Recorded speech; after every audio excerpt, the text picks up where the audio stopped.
Greetings, Library Land, and welcome to another episode of Cataloging the Culture, where we seek to amplify the stories and voices of Black men working in and with libraries across the nation. I'm your host, Dr. Carlos L. Marshall, here with the Dayton Metro Library for a special edition being held right now in our West Library branch. Today, I'm joined by distinguished guest, Chris Wallace, and we'll dive into his personal background, his upbringing, as well as his professional expertise.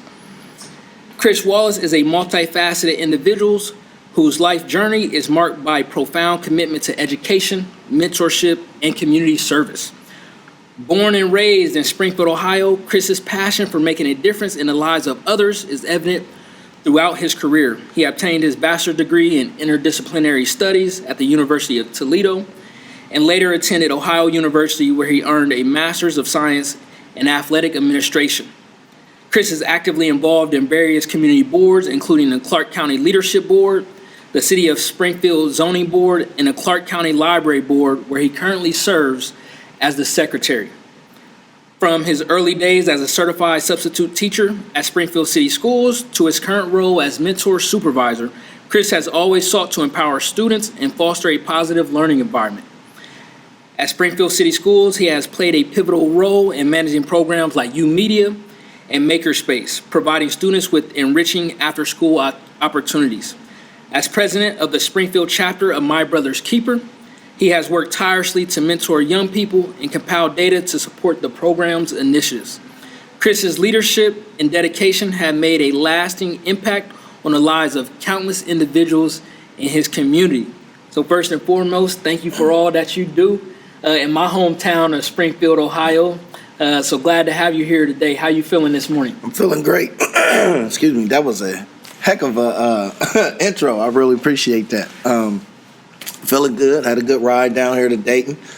Listened to some music and ready to talk to my main man, Carlos Marshall. Absolutely, man. Appreciate it. Looking forward to this one. So, us growing up in the same hometown, just give some of our listeners kind of just a background and overview of, just kind of some of the historical context of, the Champion City, the Rose City in general, as well as tell us a little bit about the Clark County Public Library. Okay, well, born and raised in Springfield, Ohio, like you just said, on the south side of town. And if you don't know about Springfield has always pretty much had a great divide of south side and north side. I think that has phased a little bit. It's a little bit more mixed where cultures stay. Different cultures are in different parts of the town now. But when I came up, predominantly the south end of town is where the African Americans were, and we were a close-knit community. Everybody knew everybody. I was from the era where if you act up down the street, you might get chastised down the street by the parent, and they will walk you back to your house and let you know what they did. So there was a lot of accountability in our community coming up. And as we grew up and had our inspirations, went into athletics to where I kind of excelled into that, and kind of gave me a reason to attend, to really be in attendance at school and really participate, because you needed school to participate in athletics. So to be honest, that was one of the things that drew me to education, because I knew I had to have that if I wanted to go any further in athletics. But while doing that, that's the funny thing about education. It also draws you to certain things and certain administrative levels of stuff and backgrounds of different professions. And so I knew I wanted to be an athlete, but I also knew I wanted to be a part of athletics as I saw my coaches. So I saw them as teachers. And so eventually went to school and came back. And while I was at high school, we were in the transition of closing our library and building a brand new library. And that was the big talk. The Y was moving from downtown out towards where the library is, closer to the south side. And, you know, we were all excited about that. And then the library did the same thing. Moved into a space where there was more parking, more visible, more reachable. And that was pretty much the hangout as we were in school. I think I was in middle school at the time. And that place was full with young teenagers in all different parts of the library. And I started to see my grades go up. I didn't go to the library to study. I went to the library to see people. But again, the funny thing about education, if you're around it, you're going to naturally absorb some stuff. You know, I was kind of hang around, messing around, and then all of a sudden I start geeking out and reading and pulling my books out and studying. And it turned into I turned into a good student. You know, I had one point in time, I had 5 Fs in my sophomore year. And my book bag had dust on it from the zipper, literally dust. And I was playing baseball. I hit a walk-off home run, feeling good about myself. That was my third sport. I played football, basketball, and baseball. And they called me in and said, you got 5 Fs and you're ineligible. So the first time in my life, I was going home after school and not to practice. And that kind of set a tone for me to where I didn't want to have that again. And I was in A's and B's in middle school, and then I kind of phased out. You know, sometimes when you get away, education isn't like riding a bike. You got to constantly feed yourself with something, and you have to have that present in your mind to make sure you're feeding something. You're reading, you're doing work, you're helping people do stuff, and doing research on whatever you're doing, which causes for you to read. And I kind of got away from that in high school early on, you know, learning about everything around me. So once I got back focused in there, went on into college with the University of Toledo, had a good career, and went in to play 18 years of arena football as well after that. And during that arena time, around 2009, my father fell ill to dementia. I knew he was fading. But from 2009 to 2011, he faded very fast. And I was living in Fort Myers, Florida at the time, where I met my wife in Orlando, was playing with the Predators, and then ended up moving to Fort Myers, Florida, and playing some more arena football. And I met my wife down there, so we were I had my 2 kids down there, CJ and Jaleesa. And when my father got sick, I kind of left everything. And I said, hey, I got to go. My mom didn't want to put him into a home. She wanted to take care of him. So I moved back from Florida. My brother moved back with his 4 kids, 3 kids, I'm sorry. Moved back with his 3 kids from North Carolina, from Charlotte. And my 2 sisters are, big in executives in Columbus. And they were still here, but they could get here sometimes when they could, but they had a lot of stuff to do. So me and my brother, we moved our families back. I moved back by myself. And first day I got back, I went to the high school because it became one high school at the time. Yep. And this was about 2009.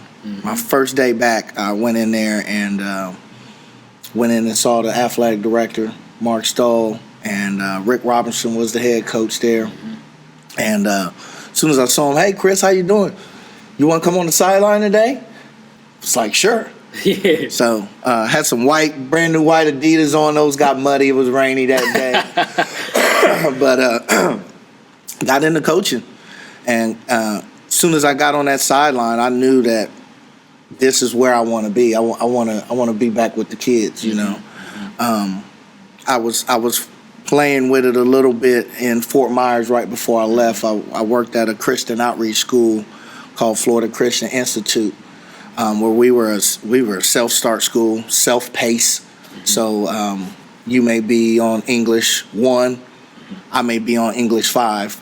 I'm teaching both of you guys, and you got your own material according to your level of learning.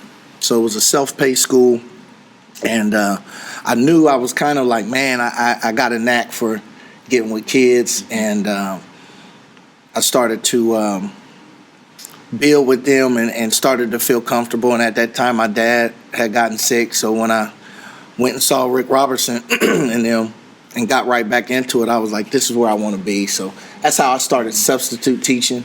I subbed every day. It was what they called a 5-star, a super sub, because I subbed every day. I didn't know they really rated subs, but they did.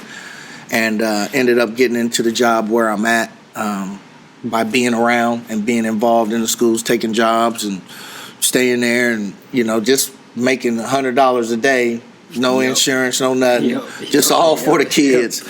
And that's what got me back into my community. And as I was moving around in the different schools, I saw different things. I saw where a lunch line isn't as long at Snow Hill Elementary, but it's super long at Fulton. I started to ride around the neighborhoods and look at, well, this street's had a pothole here for the last 7 months.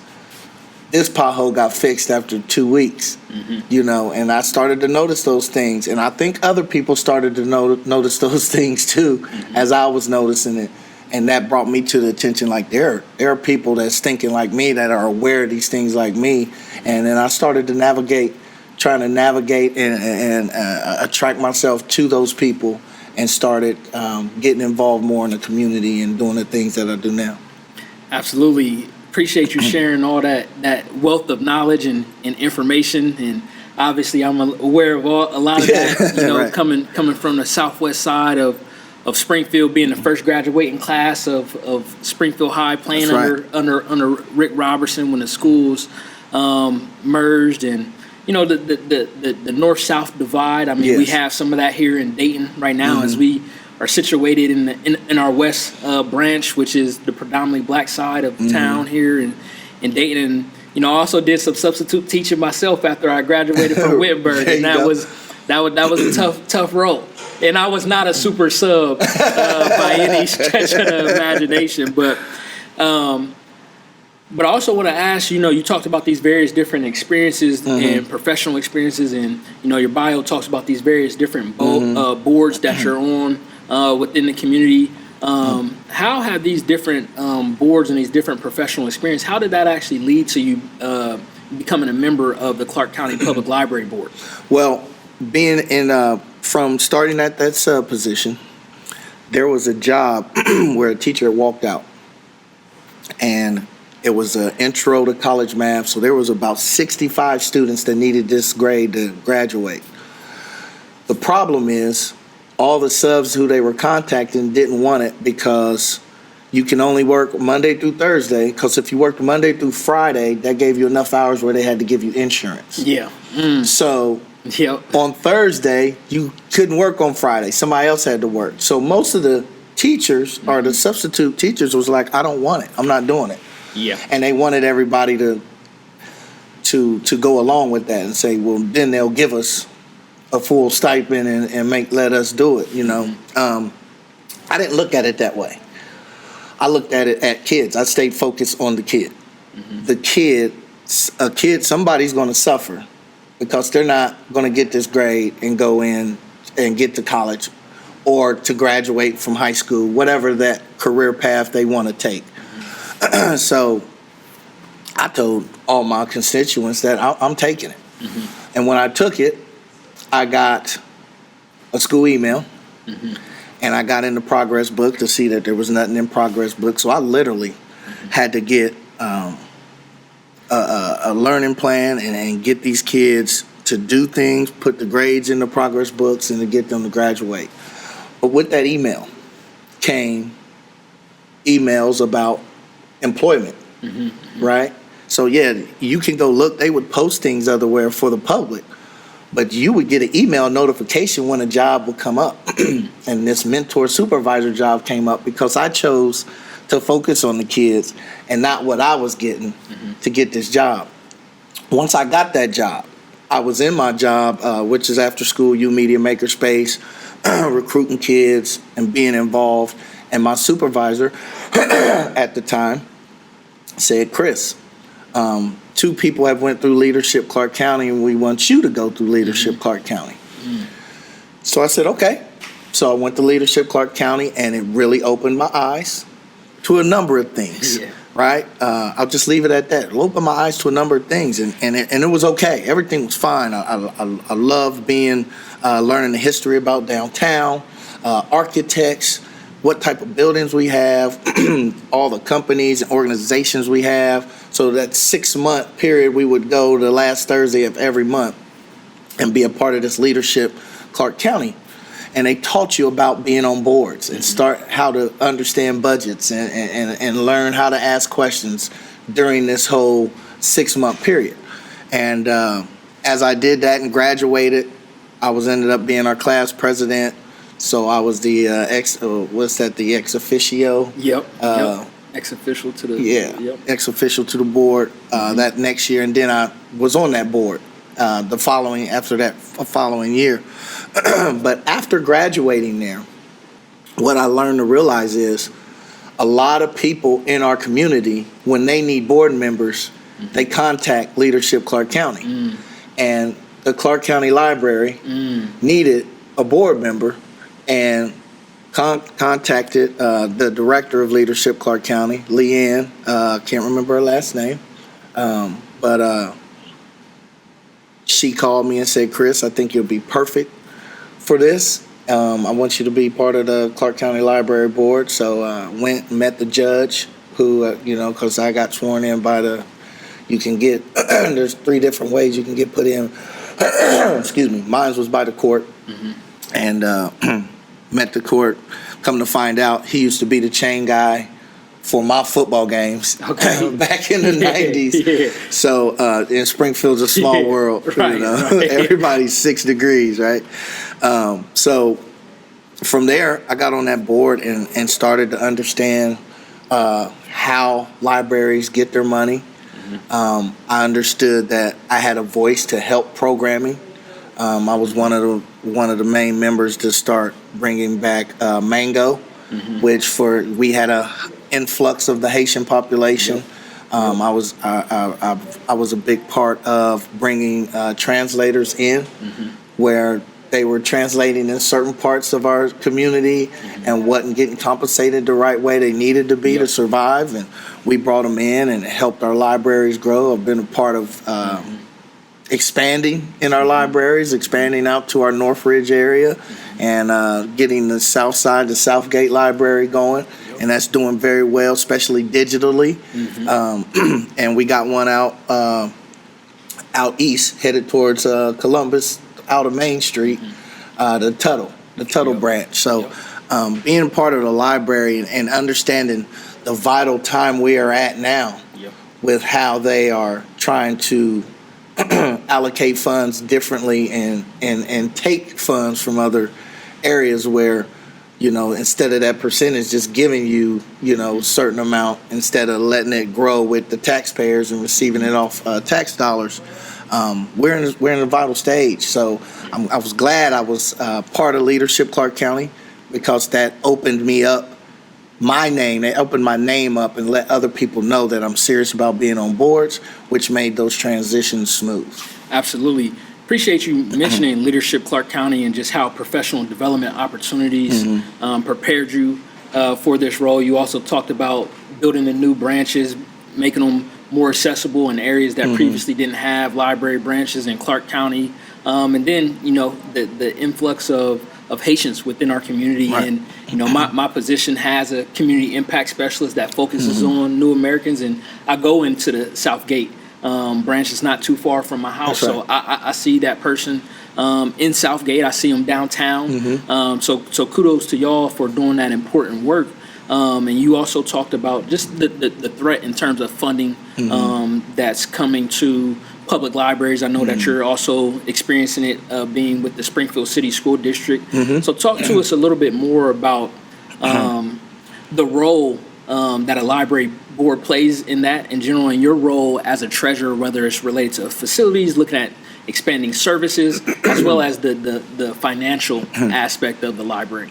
Right. As far as the funding, when it comes in, only thing we can do is let our Senate know that how it was working is is how it should be.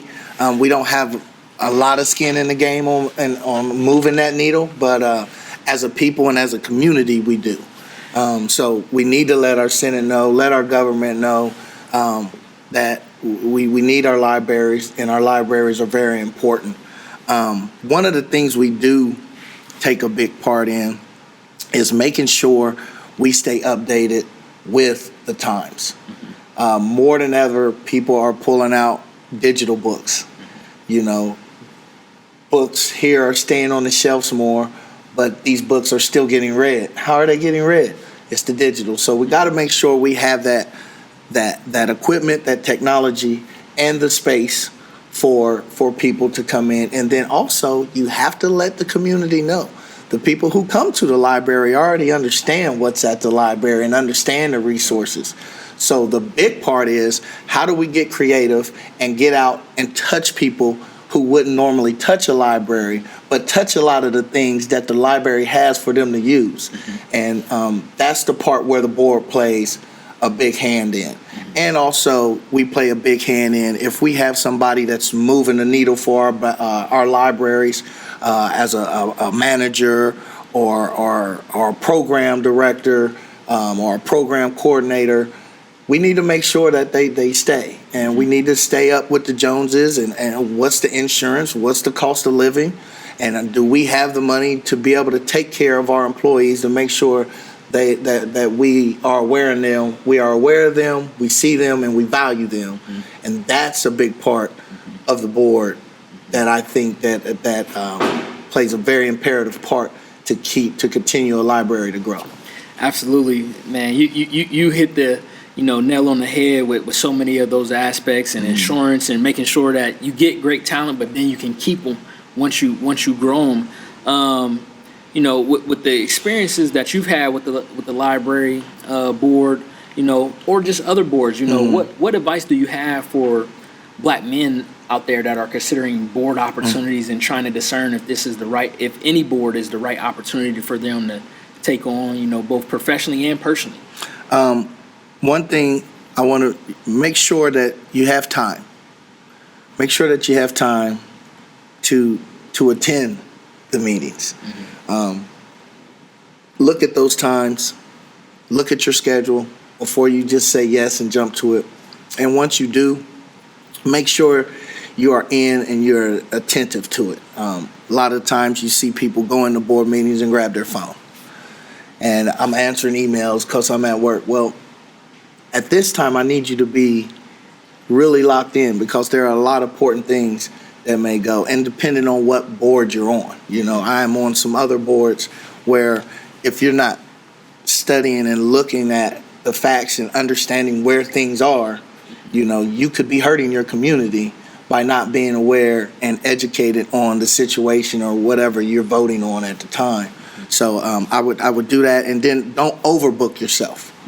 Don't overdo it. Don't get on 7-8 boards to where you're spread so thin you can't put your time in.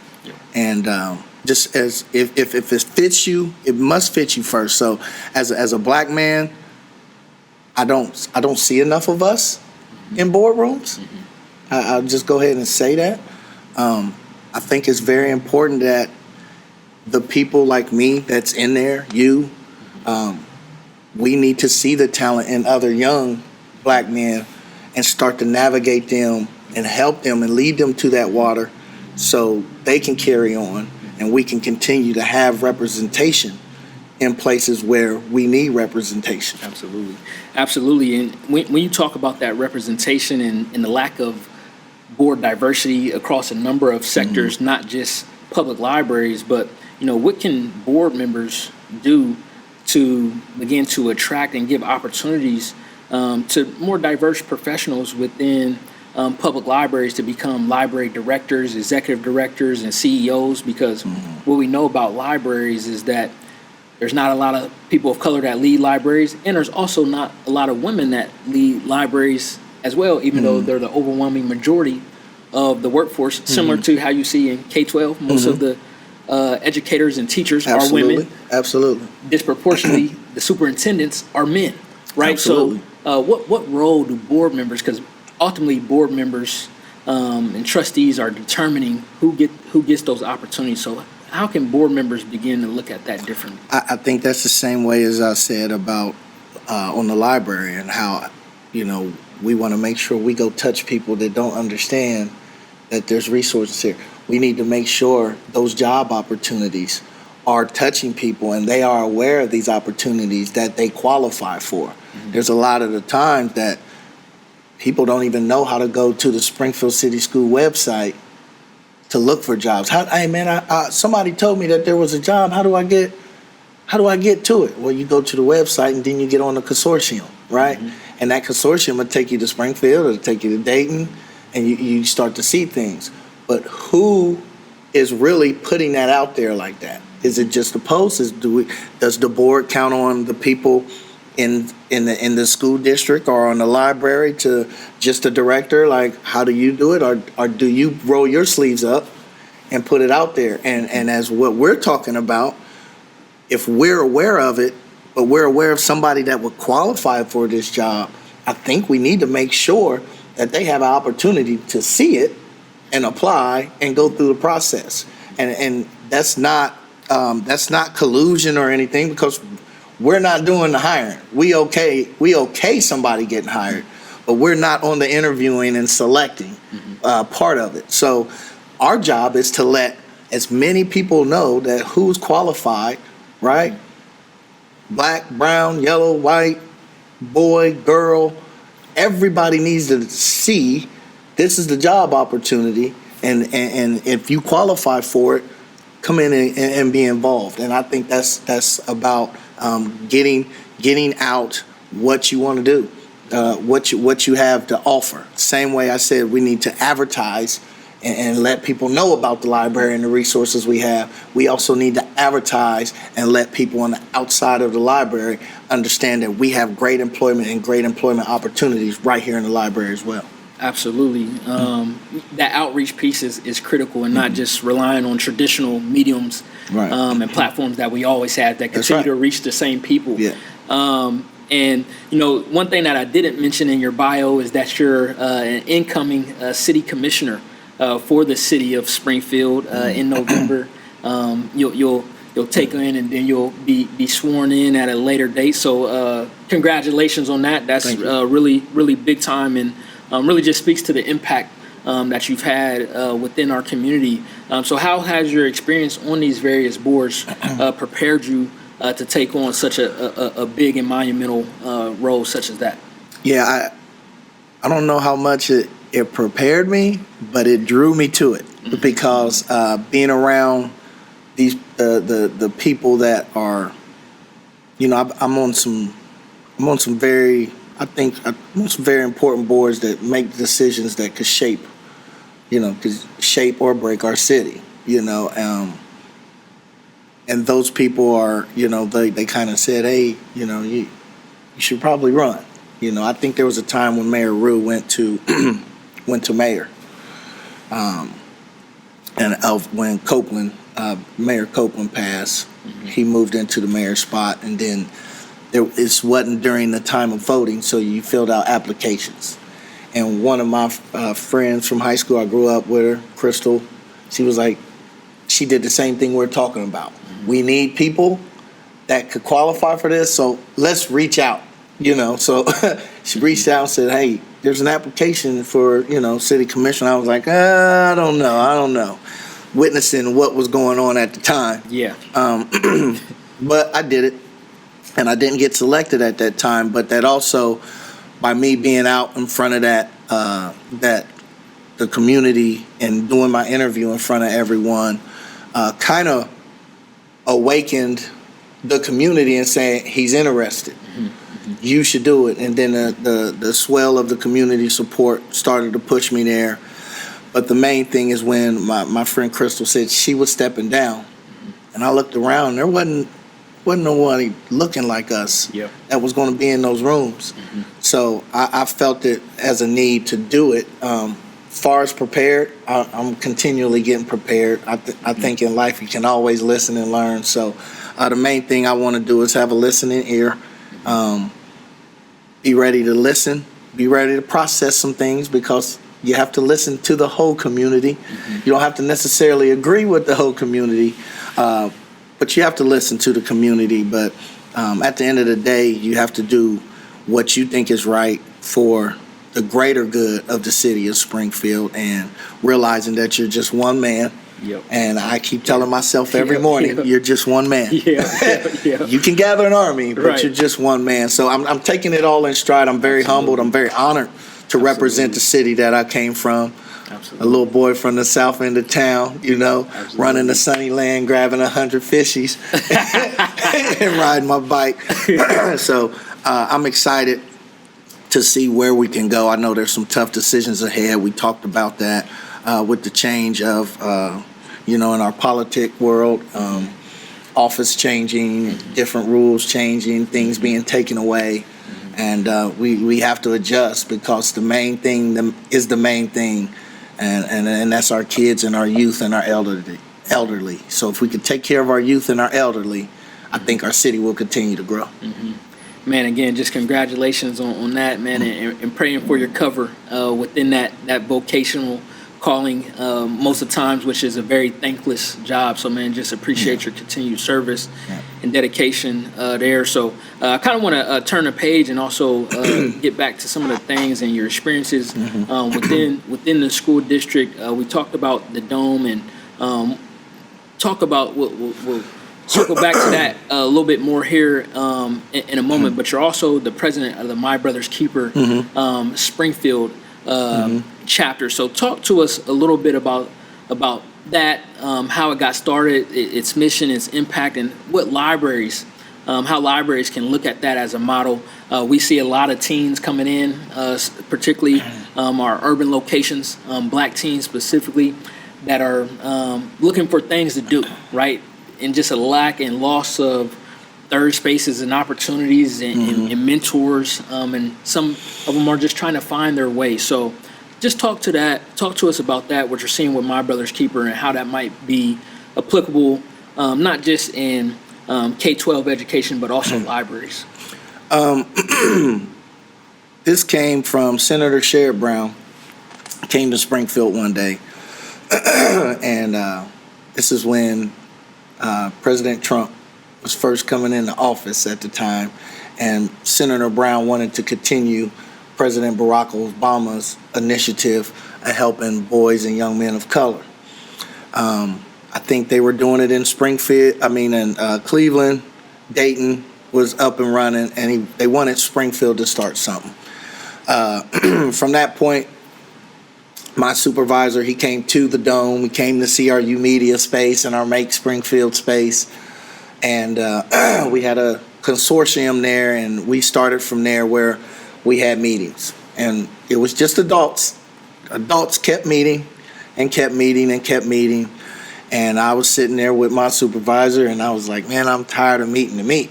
Are we talking about mentoring kids, or what are we doing? And it's like, funny you asked that. You should probably start doing that. What do you suggest? And I think we got with Annette, yourself. We came together, and I think we sat in a room one day and started writing names down. Wrote like 50, tried to write 50 names down of people that we could contact to be mentors. And that meeting was better than any other meeting, sitting in those meetings talking about how they want to do it and the barriers. We always came up with more barriers than solutions in those meetings. When we all started meeting, we really didn't talk about the barriers. We talked about where can we move forward to. And I think the easiest way to move forward into the mentoring, as we agreed, was to use the school system to go in there and meet. Because a parent who doesn't know what's going on, it would be a lot easier to know, like, it's in your school. And started getting people background checked and went through the volunteer training and started with 10 kids. Tried to do 2 schools, but the day of the icebreaker, they had testing. They forgot to tell us about the testing. I'm coaching football, so my voice is in and out right now. For sure. We're going into game week. So. Right. Go Cats, they Excuse know. me, yeah. Pardon me, people. Work with me. But we ended up getting Perrin Woods, and we had 10 kids. And those kids was in the 4th, 5th grade. And we started those reading sessions. And to make a long story short, we started with those reading sessions. We tried to do solo, but some would come more often than one should. Everybody came when they were supposed to, but the people who came more often, the other kids were like, well, where's our mentor? So we started a group and then got into reading books like the Jackie Robinson book. I think I saw it back here. And the kids read that, and we read Black Panther, and those kids, and we started to just grow and see what those kids needed and had weekly sessions. And as those kids went on to middle school, we had to go to middle school with them. So we started to grow into the middle schools and got a couple more elementaries who saw what we were doing at Perrin Woods, and it went from 10 kids to about 220 kids. And from 1 school to 9 schools. And it's funny that you said that first class that we talked about, those 10 kids, they're going to be our first graduating class this year. So we've been with those kids from elementary all the way through high school, and now it's time to start talking about what are we going to do post-secondary, because this is going to be our first group. We are running into some obstacles with the government changes, and being part of DEI, where as a district employee, our district signed off and said they wouldn't have DEI things to as far as funds, and I get it. There's funding, and you got to stay focused on what's the main thing. The main thing is the kids and their growth. So I understand that. So we're in the process of figuring out how I fit in with this program, and what do we have to do as a program to continue for me to be allowed to fit in it, or let it go to somewhere else, outside of the district where the district can't have anything to do with it. Is it fair? Is it no? Is it unfortunate where you got to change things and regroup? Yes, but the main thing is the main thing, and that's the kids. So to speak on that, I think this is where a library can really start to step in, because not only Springfield, it's happening everywhere in every chapter of MBK. And outside sources more than ever now really need to step up. And I think having a session, having a mentor or 2 or 3 mentors that are in the library hourly, where somebody can pop in and say hi, or that mentor walk around and just say what's up and sit down. That's where it starts. I mentioned early on, when I was a kid, I would come to the library, hang around, mess around, and geek out. That's what we got to get back to. We got to let the kids know that you can hang out, and kids are going to be kids, so we got to be a little lenient to letting them. You got to let them adapt to this environment, not as soon as they come in expecting them to know how a library operates. So with that, I think a mentor, a buffer between a person who has been in the library for 35 years, and when somebody comes in acting different, they're ready to pounce on them and remove them. We need to have a buffer system where, hey, we're trying to show library etiquette so they can understand how to maneuver in here, hang out in here in that certain aspect, and keep growing. I love everything that you mentioned there, how we able to build My Brother's Keeper, and how that applies to libraries. More and more libraries are not, the libraries of the past. They're community cultures, they're community centers, and community hubs. And shout out to Conscious Connect. Conscious Connect was a huge part. I know I said you, but Moses Mambisha and Raphael Allen, you 3 guys, and Raphael opening up Clark State. We was using the vans early on to get the Young's Dairy and Splash Zone. And you was our, I know you played a bigger part. I know we always talk about that, like more than a fiscal agent. But that was a huge part of us to where funds go to. And that was the huge start of that. So shout out to Conscious Connect. You're a co-founder of that. I appreciate you and where we started, but now we're on the next step of how do we adjust to the new government system and the things that they are allowing and the things that they're trying to take away. How do we still stay focused and keep our focus on the kids? Absolutely, man. I truly appreciate you, brother. And we live in a world and time of pivots. Yes. And earlier, before we got on air, you were also talking about the things that you do at the Dome, which is in school that we went to, formerly South High School, that's been transformed into an innovation hub and center and anchor for our community. Which you have the Makerspace there and YOUMedia.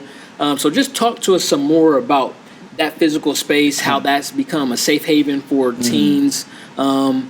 Within our community, as we're a community just like Dayton that's struggling with gun violence with youth and young adults, and also what being that third space and that safe space for teens, but also how does that also applicable to libraries, because we know a lot of libraries are also beginning to create spaces for 3D printing and maker spaces and things of that nature. So just talk a little bit more about your role at the Dome and what y'all do there.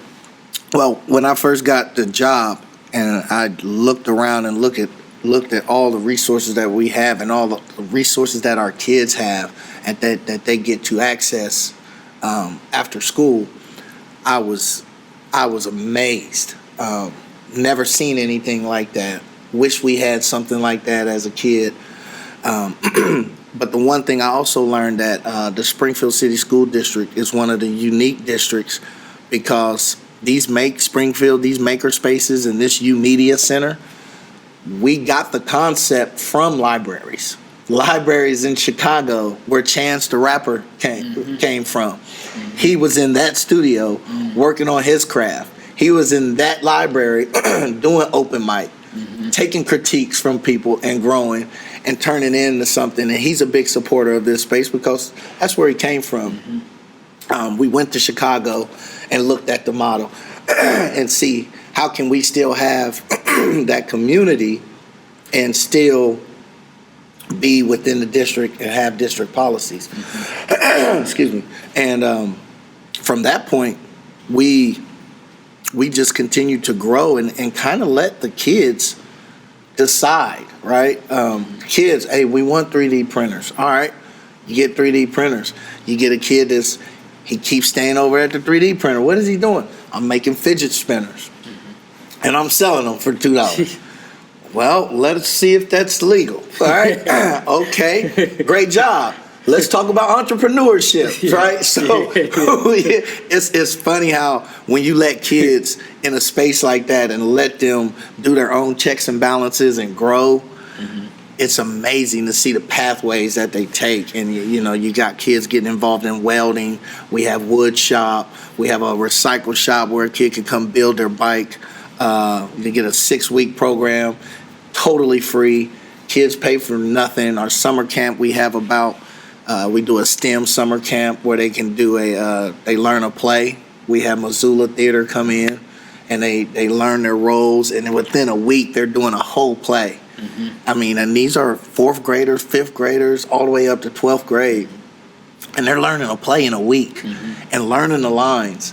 And you could see the growth, and it's just a testament to when you lead some kids to the water and you lead them to the resources that they have and let them handle their space, they will grow, man. If you lead them, and they will grow. And I think our library in Clark County is starting to take some adaptation to that, which that's where the world is growing. And I talked about libraries got to keep adapting and morphing themselves. It doesn't have to just be a place for books. It can have everything, and it may take some redesign and some restructuring and placing things so everybody can have their own space if I still want to read a book, or if I want to be on here, or if I want to be in the studio. And you go to those libraries and see. So I encourage you, if you're on a board or if you're on a library board and you don't have those things, go see libraries that do have it and try to see how it fits into yours, because that's exactly where the world's going. And if you want kids coming in, you better have the things that the kids use, and that's that technology. Absolutely, Yeah. absolutely. And now I want to turn the page as we begin to close out this chapter of cataloging your story here. I know for me, I've had a lot of mentors that were instrumental to me, whether that was coaches, teachers, educators, professors, everything that you've been able to accomplish in your life. Who are some of those critical mentors and supervisors as well that helps you get to where you're at today? Yeah, I think my current supervisor, well, my current supervisor is Ron Gordon. He's done a great job of allowing me to continue to grow. He sees where I'm at right now and is not a micromanager, and allowing me to grow. But before him, it was Amy Stacy. And Amy Stacy, I think my biggest jumps from coming from 18 years of just playing football, where you either cut or you starting or I wasn't in the corporate world until about 7 years ago. Had no idea how to, I was emotional. If I didn't like something, I didn't know how to, we'll figure out how to work around and figure out something. I was very, I was an athlete, and Amy kind of saw that, helped me temper it down, and showed me gave me tools to give me some major growth of where I'm at my job. So I appreciate that. I think my wife, Julie, putting up with me, Right. But still supporting me and showing me my worth and showing me my potential was a good one. And Mr. Lumumba Gaines, my father passed early on while I was, when you got dementia, they're dead and buried now. But as you look back at it, they were dead while they were alive, because there wasn't no conversation really. I got to, I would talk to him, but it was just about keeping him from harming himself a lot of the times. Never had, when I'm ready to talk now as an adult, I didn't have a man, and Lumumba Gaines, my friend Kawambi Gaines, his father, he was a big part of helping me make decisions with stuff, coaching, not coaching, running for commissioner, not run, so I look at that, and it was a village for me. My mother, my brother, my two sisters, women mentor that mentored me. They played a humongous. I don't know where I would be right now if it wasn't for the support of my family. And my coaches, Larry Ham. Larry Ham was a big mentor. Coach Maurice Douglas, who I coach with now, I'm an offensive coordinator. He's the head coach. All of these men have played a part in helping me grow and understanding what I am in this world. I knew what I was as an athlete, but understanding what I am in this corporate world, in this business world, in this philanthropy world, in this mentoring world, who I am and how I need to stand on my toes. Absolutely. And the last question that I want to ask you, being a college athlete myself, Okay. yourself, playing at Toledo, playing both baseball and football, at Toledo, being the quarterback there, being inducted into the Toledo Athletic Hall of Fame, then playing arena football. How do you feel like being a former athlete, both collegiately and professionally, better positions you as a professional? I've always thought that it gave me the appropriate blend of being both extremely collaborative as well as being competitive in a professional environment. So any thoughts on that? I totally agree with what you said. I think it does. You learn, like I said, Amy did a great job of not trying to take that away, but showing me how to mold it into this profession. Waking up, having a game plan, training, training yourself. How do you train yourself for this job? You read, you do research, and you still, I think playing quarterback is a big part of mentoring, because as a quarterback, you sit in a huddle with a bunch of egos. You got 10 other egos in there. Everybody's the best at their stuff wherever they came from. And it's your job to get them all together to work. I got it. Somebody made a quote. I was running for city commissioner, and somebody made a quote. He's just an X's and O guy. I said, and he's like, how you feel about that? I said, well, I am an X's and O guy. Because in life, there's a lot of X's and O's out there.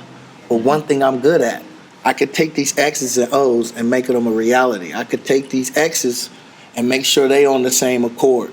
I can look at these O's and tell these O's, like in a practice, hey, I need these O's to do this. So if I can get X's and O's to all work together, those X's and O's are actually people.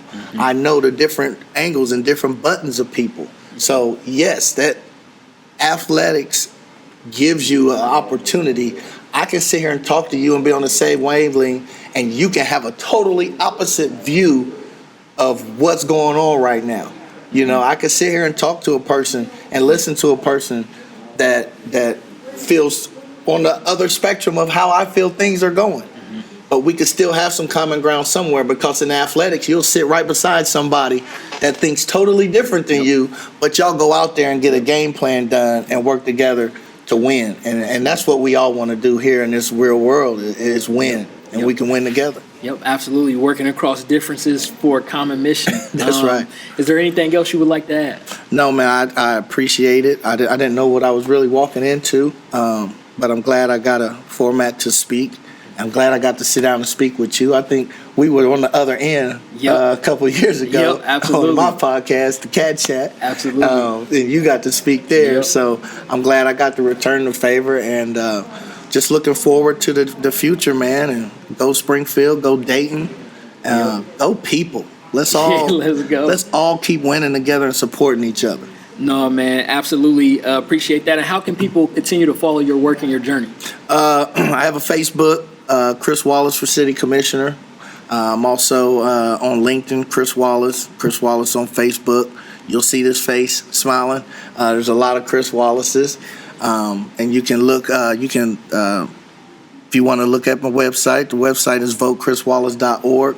And that's how you get a hold of me. I'm not hard to find. Thank you again. This has been another episode of Cataloging the Culture, where we seek to share powerful stories here, such as Brother Chris Wallace, and inspire the next generation of Black men working in and with libraries. Until next time, I'm your host, Dr. Carlos L. Marshall. Thanks for listening.